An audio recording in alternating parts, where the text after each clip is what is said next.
Hello friends, स्वागत है आपका मेरे यूट्यूब चैनल एग्जाम द्विज में। आई होप आपकी इस क्लियर की तैयारी काफ़ी चल रही होगी। प्रीलिमिनरी स्टार्ट कर रहा था। इस क्लियर में आपका जो पीसीएम आ रहा है फिजिक्स केमिस्ट्री और मैथ आपका आ रहा है 50 नंबर का। तो इसमें हमने टॉपिक स्टार्ट करा था चैप्टर नंबर 4 द्विघात समीकरण। इसकी हमने एक्सरसाइज आपकी 4.1 और एक्सरसाइज 4.2 हमारी कंप्लीट हो चुकी है। आज इसकी लास्ट एक्सरसाइज डिस्कस करेंगे हम 4.3।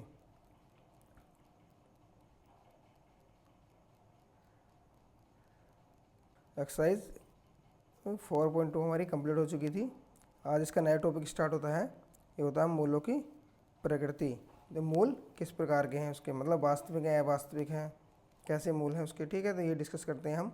देखिए इसमें यहाँ पर दिया गया है समीकरण ax² + bx + c = 0 के मूल। तो इसके मूल जब निकालते हैं हम तो इसका तो देखिए ये फॉर्म में किसके है, ये हमारा आपका x के फॉर्म में है।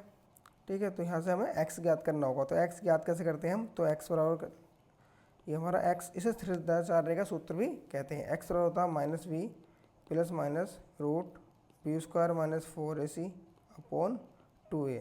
ठीक है, इससे हमें क्या निकलती है, x की प्रवृत्ति निकलती है कि x हमारा कैसा है, वास्तविक है या अवास्तविक है। ठीक है, तो इसके देखिए x की यहाँ से वैल्यू हम फाइंड आउट करते हैं। ये इसकी 3 कंडीशन होती हैं। पहली कंडीशन देखिए, यदि b² - 4ac बड़ा है किससे, 0 से, इसकी वैल्यू 0 से बड़ी है, तो हम दो भिन्न वास्तविक मूल -b/2a प्लस √b² - 4ac/2a और ये वाला। ठीक है, ये अभी आपको क्लियर समझ में नहीं आ रहा, मैं इसका एग्जाम्पल दे के बताऊँगा तो आपको अभी कंप्लीट समझ में आ जाएगा। ठीक है, आपको बस ये याद रखना कि जो x बराबर स्थिराचार्य का रूल है, x बराबर -v प्लस √b² - 4ac/2a होता है। ठीक है, ये आपको बस ये याद रखना। बाकी इसकी तीनों कंडीशन मैं अभी आपको समझा दूंगा। देखिए ये जो b² - 4ac होता है, इसको हम विभक्तर भी कहते हैं। ठीक है, इसे d से रिप्रेजेंट करते हैं। तो इसकी कोई द्विघात समीकरण ये है आपका ax² + bx + c = 0। तो इसकी 3 कंडीशन होती हैं। देखिए पहली कंडीशन ये है, इसमें कह रहा है कि दो भिन्न वास्तविक मूल होंगे। कब होंगे, यदि b² - 4ac बड़ा है 0 से। ठीक है, इसकी वैल्यू अगर 0 से ज़्यादा है तो क्या होगा, इसके दो वास्तविक मूल होंगे। अगर b² - 4ac = 0, अगर 0 के बराबर है तो इसके दो बराबर वास्तविक मूल होंगे। यदि b² - 4ac 0 से छोटा है तो इसके क्या होंगे, आपका कोई वास्तविक मूल नहीं होगा। ठीक है, बस हमें ये याद रखना। देखिए पहले केस में, इस केस में क्या होगा, b² - 4ac की वैल्यू अगर 0 से ज़्यादा है तो दो भिन्न वास्तविक मूल होंगे। अगर 0 का बराबर है हमारा d की वैल्यू यहाँ पर क्या है, 0 के बराबर है, तो दो बराबर वास्तविक मूल होंगे। अगर इसकी वैल्यू 0 से कम है, 0 से कम मतलब माइनस में अगर इसकी वैल्यू आ रही है, ठीक है, कोई भी नंबर हो गया ऐसा माइनस में, तो ये इसका कोई वास्तविक मूल नहीं होगा। ठीक है, इसको डिटेल में देखिए, मैं अभी बताता हूँ आपको, ऐसे आपके क्लियर नहीं हुआ होगा। देखिए जैसे यहाँ पर एग्जाम्पल नंबर फर्स्ट ये दे रखा 7, द्विघात समीकरण 2x² - 4x + 3 = 0 का विभक्तर ज्ञात कीजिए और फिर मूलों की प्रकृति ज्ञात कीजिए। तो यहाँ पर देखिए क्या दिया फ्रेंड, ये हमें एक समीकरण दे रखा है द्विघात समीकरण, तो इसकी तुलना कर देंगे हम स्टैंडर्ड समीकरण से। ये स्टैंडर्ड समीकरण है, तो देखिए यहाँ से a बराबर कितना आ गया आपका 2 आ गया, और b बराबर कितना आ गया आपका -4 आ गया, और c बराबर कितना आ गया आपका ये 3 आ गया। अब हमें निकालना क्या है, इसका विभक्तर निकालना है। तो देखिए b² - 4ac निकालेंगे तो b की वैल्यू कितनी है हमारी यहाँ पर, ये 4 है, -4 ये रख दिया हमने, तो कितना हो गया देखिए -4 का स्क्वायर -4, a की वैल्यू 2 × 3, तो ये हो गया हमारा 16 -4 दूनी 8 और 8 तिया 24। तो देखिए इसमें कितना बच रहा फ्रेंड, ये बच रहा हमारा -8। तो ये जो -8 है ये आपका किससे छोटा है, ये आपका 0 से छोटा है। ठीक है, तो इसमें कौन सी कंडीशन सेटिस्फाई होती है हमारी, कंडीशन नंबर तीसरी। तो तीसरी में क्या कहेगा, कोई वास्तविक मूल नहीं होगा। तो अतः दिए गए समीकरण का कोई वास्तविक मूल नहीं है। ठीक है, आपसे एग्जाम पे क्या दिया जाएगा, एक समीकरण पूछ देंगे और पूछेंगे कि इसके मूल की प्रवृत्ति बताइए, इसके मूल कैसे हैं, वास्तविक हैं, अवास्तविक हैं या इसका कोई भी मूल नहीं है। तो ये आपको तीनों ही याद होने चाहिए। अब देखते हैं हम इससे रिलेटेड क्वेश्चन, वहाँ पे आपके पूरे डाउट इसका क्लियर हो जाएगा। अब करते हैं हम एक्सरसाइज नंबर 4.3। देखिए इसे क्वेश्चन नंबर फर्स्ट देखते हैं हम। इसमें कह रहे हैं कि निम्न द्विघात समीकरण के मूलों की प्रवृत्ति ज्ञात कीजिए। यदि मूलों का अस्तित्व हो तो उन्हें ज्ञात कीजिए। पहले तो हमें क्या बतानी है, मूलों की प्रकृति बतानी है कि किस तरह के मूल हैं हमारे, वास्तविक हैं अवास्तविक हैं, और फिर उनको क्या है मूल फाइंड आउट करना है। तो क्वेश्चन करते हैं हम क्वेश्चन नंबर 1 का फर्स्ट का पहला। तो देखिए इसमें कह रहा है 2x² minus 3x plus 5 equal to 0।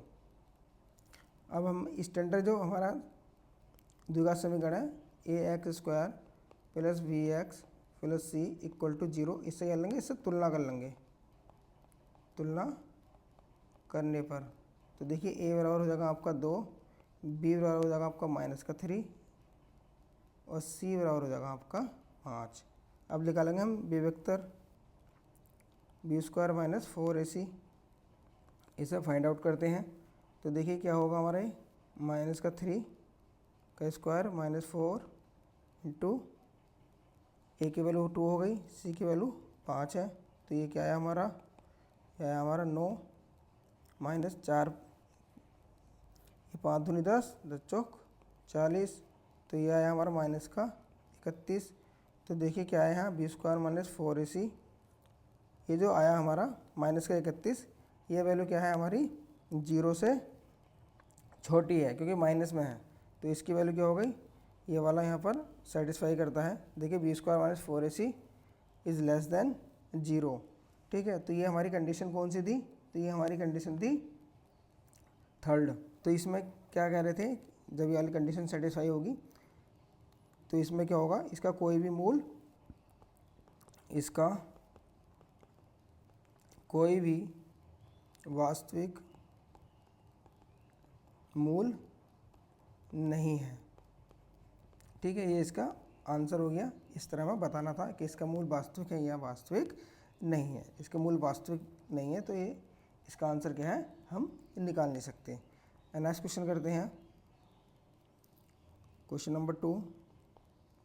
इसमें कह रहे हैं कि 3x² minus 4√3x plus 4 equal to 0। अब इसके देखिए स्टैंडर्ड फॉर्म लिख लेंगे, ax² plus bx plus c equal to 0। a बराबर आ जाएगा 3, b बराबर आ जाएगा आपका माइनस का 4√3 और c बराबर आ जाएगा आपका 4। फिर से हम क्या निकालेंगे, b² माइनस 4ac निकालेंगे। तो देखिए b की वैल्यू कितनी दे रखी है, -4√3 का स्क्वायर माइनस के 4 गुणा 3 गुणा 4।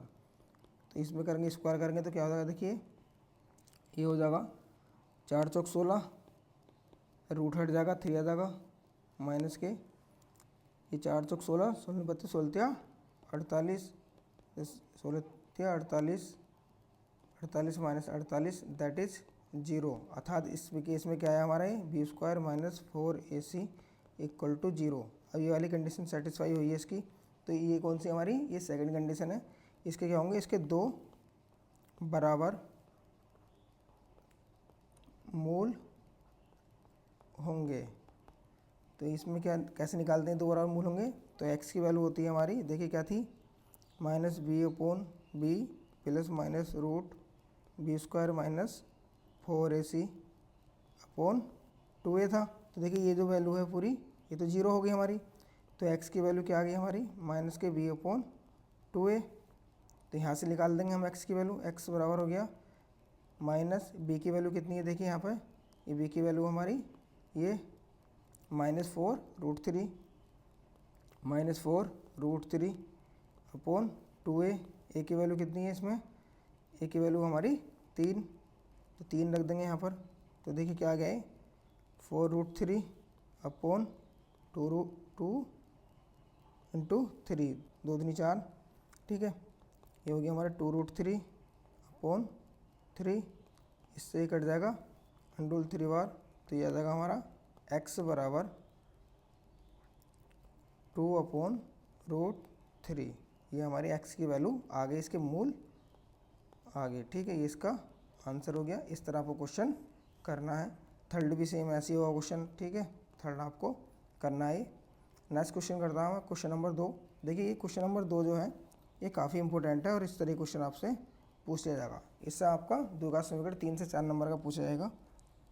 क्वेश्चन नंबर 2 देखते हैं, 2 का पहला, 2 का फर्स्ट देखते हैं। इसमें कह रहे हैं कि निम्न प्रत्येक द्विघात समीकरण में k का ऐसा मान ज्ञात कीजिए कि उसके 2 बराबर मूल हों। तो देखिए क्या कह रहे हैं यहाँ पर, उसके 2 बराबर मूल हो। तो ये कंडीशन आपको याद होनी चाहिए। 2 बराबर मूल होने की कंडीशन क्या थी हमारी, देखिए ये थी हमारी b² - 4ac बराबर 0। जब होगा तभी हम उसके 2 मूल क्या होंगे, बराबर होंगे, और तभी हम उसके मूल ज्ञात कर सकते हैं। तो देखिए दे रखा हमें 2x² + kx + 3 बराबर 0। तुलना कर देंगे हम स्टैंडर्ड से। स्टैंडर्ड सूत्र क्या था हमारा इसका, ax² + bx + c = 0। तो a बराबर हो गया हमारा 2, b बराबर हो गया हमारा k, और c बराबर हो गया हमारा 3। अब देखिए दे रहे हैं कि उसके 2 बराबर मूल हैं। तो जब 2 बराबर मूल होते हैं तो क्या होता है, 2 बराबर मूल हैं। ठीक है, तो क्या होता है b² - 4ac = 0। अब इसमें इसकी वैल्यू रख देंगे। देखिए b की वैल्यू कितनी रखी है, k दे रखा, तो k² हो गया -4, a की वैल्यू 2, c की वैल्यू 3 बराबर 0। तो ये हो गया हमारा k² - 4 दूनी 8 और 8 तिया 24 बराबर 0। तो k² बराबर हो गया आपका 24, तो k बराबर हो गया आपका 24, देखिए √24, तो ये हो गया आपका 6 × 24। तो इसकी वैल्यू आ जाएगी, k की वैल्यू आ जाएगी आपकी ±2√6। ठीक है, तो इसका क्या हो गया, आपका आंसर हो गया। नेक्स्ट क्वेश्चन देखते हैं अब। ठीक है, इसका सेकंड पार्ट ये यहाँ पे निकालेंगे, सेम ऐसे ही निकलेगा। ठीक है, मैं कर देता हूँ क्वेश्चन नंबर 3। क्वेश्चन नंबर 3 में क्या कह रहा है, देखिए इसमें कह रहा है कि क्या एक ऐसी आम की बगिया बनाना संभव है जिसकी लंबाई चौड़ाई से 2 गुनी हो और उसका क्षेत्रफल 800 मीटर स्क्वायर हो। यदि है तो उसकी लंबाई और चौड़ाई ज्ञात कीजिए। तो देखिए फ्रेंड, इसमें क्या कह रहा है कि एक रेक्टेंगुलर बनवा रहा है। ठीक है, लंबाई चौड़ाई से 2 गुनी हो, तो इसकी लंबाई ले ली हमने, है ना। इसमें कह रहा है जिसकी लंबाई चौड़ाई से 2 गुनी हो, तो चौड़ाई ले ली हमने x, तो ये कितनी देगी आपकी 2x, और इसका क्षेत्रफल कितना कह रहा है वो 800 मीटर स्क्वायर। तो इसमें जो है क्षेत्रफल का फार्मूला लग जाएगा। क्षेत्रफल बराबर कितना होता है आपका, लंबाई गुणा चौड़ाई। तो 800, लंबाई कितनी है आपकी 2x, चौड़ाई कितनी है x। ठीक है, ये इससे कट गया आपका 400, यहाँ हो गया आपका x², तो x बराबर हो गया आपका √400, तो x बराबर हो गया आपका 400। क्या होता है फ्रेंड, ये होता है आपका 20 × 20, तो इस आ गया आपका 20 ± 20। तो ये इसकी माइनस तो वैल्यू होती नहीं है। ठीक है, तो इसमें आपकी क्या आ जाएगा, x बराबर 20, तो लंबाई कितनी है उसकी 2x, तो 40 हो गई, और चौड़ाई x है तो वो 20 मीटर हो गई। ये इसका आंसर है। इस तरह से सोल्व करेंगे। नेक्स्ट क्वेश्चन देखते हैं अब। क्वेश्चन नंबर 4, इसमें कह रहा है कि क्या निम्न स्थिति संभव है, यदि है तो उनकी वर्तमान आयु ज्ञात कीजिए। 2 मित्रों की आयु का योग 20 वर्ष है। 4 वर्ष पूर्व, 4 वर्ष पहले उनकी आयु का गुणनफल 48 था। तो देखिए इसमें क्या करा है कि 2 मित्र हैं, तो एक की आयु मान ली हमने x, तो दूसरे कितनी होगी आपकी 20 - x, क्योंकि योग कितना उनका 20 है। ठीक है, अब क्या कह रहा है कि 4 वर्ष पूर्व, ठीक है, यहाँ पर कह रहा है 4 वर्ष पूर्व मतलब 4 वर्ष पहले, तो ये हो गई आपकी x - 4, ये होगी आपकी 20 माइनस एक्स माइनस 4। तो ये कितनी आई हमारी, ये आई 16 माइनस एक्स। ठीक है, अब क्या कह रहा है, इनका गुणनफल कितना है आपका 48 है। तो कर लेते हैं एक्स माइनस 4 16 माइनस एक्स बराबर 48। इसको मल्टीप्लाई कर लेते हैं अंदर, 16 एक्स माइनस एक्स स्क्वायर। अब इसके करेंगे तो माइनस के 16 चौका 64 और माइनस माइनस प्लस 4x बराबर 48। तो ये हो गया आपका, देखिए माइनस का एक्स स्क्वायर, 16 और 4 आपके कितने हो गए, ये 20 हो गए, प्लस के 20x, ये माइनस के 64 माइनस के 48। ठीक है, तो बराबर 0। तो ये हो जाएगा आपका माइनस एक्स स्क्वायर प्लस के 20x, इन्हें ऐड कर देंगे, 8 4 12 का 2, हाथ से लगाएगा 6 4 10 112 हो जाएंगे, ये माइनस के बराबर 0। तो ये होगा आपका एक्स स्क्वायर माइनस माइनस के मैंने मल्टीप्लाई कर दी 20x प्लस के 112 बराबर 0। अब देखिए इसकी तुलना कर देंगे इससे, A X square plus B X plus C बराबर 0। अब इसके विभक्तर निकालेंगे हम, B square minus 4ac find out करते हैं। बी की वैल्यू कितनी है यहाँ पर, माइनस के 20, 4ac इंटू बराबर 0। तो ये हो गए 20 के करेंगे स्क्वायर तो कितना होता है 400 होता है, माइनस 4, इसकी मल्टीप्लाई कर देंगे तो ये हो गया आपका 4 दूनी 8 और 4 1 4, 4 1 4 बराबर 0। तो माइनस के 48 आए। ठीक है, माइनस के 48। तो भाई माइनस का 48 का अर्थ क्या है कि ये वैल्यू कितने 0 से कम है, 0 से कम है तो इसका क्या होगा, ये माइनस 48 आई है वैल्यू, 0 से कम है तो इसका क्या होगा, इसका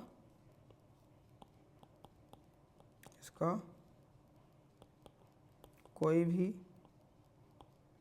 मूल वास्तविक नहीं है। ठीक है, तो इस क्या हो सकता है, इसका आंसर क्या आएगा आपका, नहीं आएगा। या तो आप इतना लंबा सोल्व कर लें, ठीक है, तब देखिए तभी फाइंड आउट कर देंगे हम कि इसका आंसर निकलेगा या नहीं निकलेगा। ठीक है, तो इस तरह क्वेश्चन आपका एग्जाम में ये वाला नहीं दे सकते, ये वाला क्वेश्चन आपका एग्जाम में नहीं आएगा।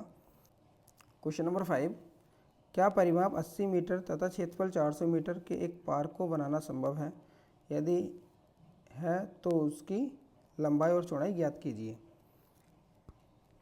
तो यहाँ पर दिया हमें परिमाप 80 मीटर और क्षेत्रफल दे रखा है 400 मीटर स्क्वायर, एक पार्क दे रखा है। ठीक है, पार्क ये हमने, ये पार्क है जिसमें कि इसका परिमाप दे रखा है। परिमाप क्या होता है आपका 2l प्लस v। ठीक है, लंबाई प्लस चौड़ाई का डबल होता है। ये दे रखा कितना हमारा 80, तो यहाँ से ये निकल गया हमारा l प्लस v, l ये इसकी लंबाई हो गई और b इसकी चौड़ाई हो गई। ठीक है, तो ये आ गया हमारा 40। नेक्स्ट दे रखा है क्षेत्रफल, तो क्षेत्र होता है l इंटू वी, 400 दे रखा है।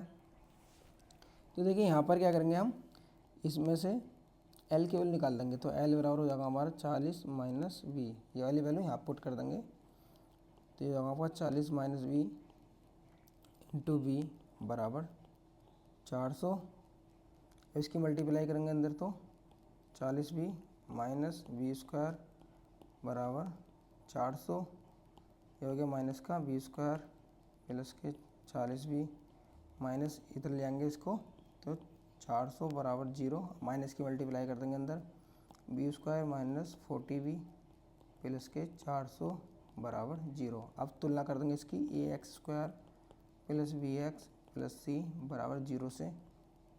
तो ये हो जाएगा, देखिए ए बराबर हो जाएगा आपका इसमें 1 और बी बराबर हो जाएगा आपका एक्स की वैल्यू कितनी है इसमें 40 माइनस के 80 बराबर 400।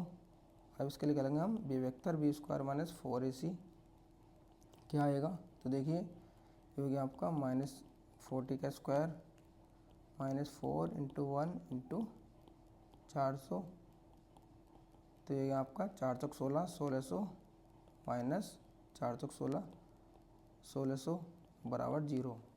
अर्थात हमारा जो डी है, डी की वैल्यू कितनी आ गई, 0 आ गई। तो इस केस में क्या होता है, जब हमारा भी वेक्टर क्या आ जाता है, 0 आ जाता है, तो इसके दो बराबर मूल होंगे। तो इसके दो बराबर मूल होंगे, ठीक है। तो लिख लें एक्स बराबर होता है minus B upon 2a, minus B की वैल्यू कितनी है हमारी, माइनस के 40 अपॉन 2 इंटू 1, तो ये हो गया हमारा, देखिए एक्स बराबर माइनस माइनस प्लस हो गया, 40/2 इससे कट गया, तो क्या आ गया आपका 20। तो एक्स की वैल्यू कितनी आ गई आपकी, 20 आ गई। अब हमें निकालनी है किसकी, एल की वैल्यू। तो देखिए हमारे क्या आया था, देखिए यहाँ से निकल जाएगी लंबाई और चौड़ाई से, एल प्लस बी बराबर कितना था, 40 था। तो लंबाई किसकी होगी इसकी, 20 मीटर, और चौड़ाई कितनी होगी इसकी, 20 मीटर, ठीक है। ये इसका आंसर हो गया। इस तरह से क्वेश्चन क्या करते हैं, सोल्व करते हैं। तो आज हमारा क्या है, एक्सरसाइज 4.3 आपकी कंप्लीट हो गई है। ये टॉपिक हमारा कंप्लीट हो गया है। आई होप आपको वीडियो अगर अच्छा लगता है तो प्लीज़ चैनल को सब्सक्राइब करें और वीडियो को लाइक करें। Okay friend, thank you, thanks for watching.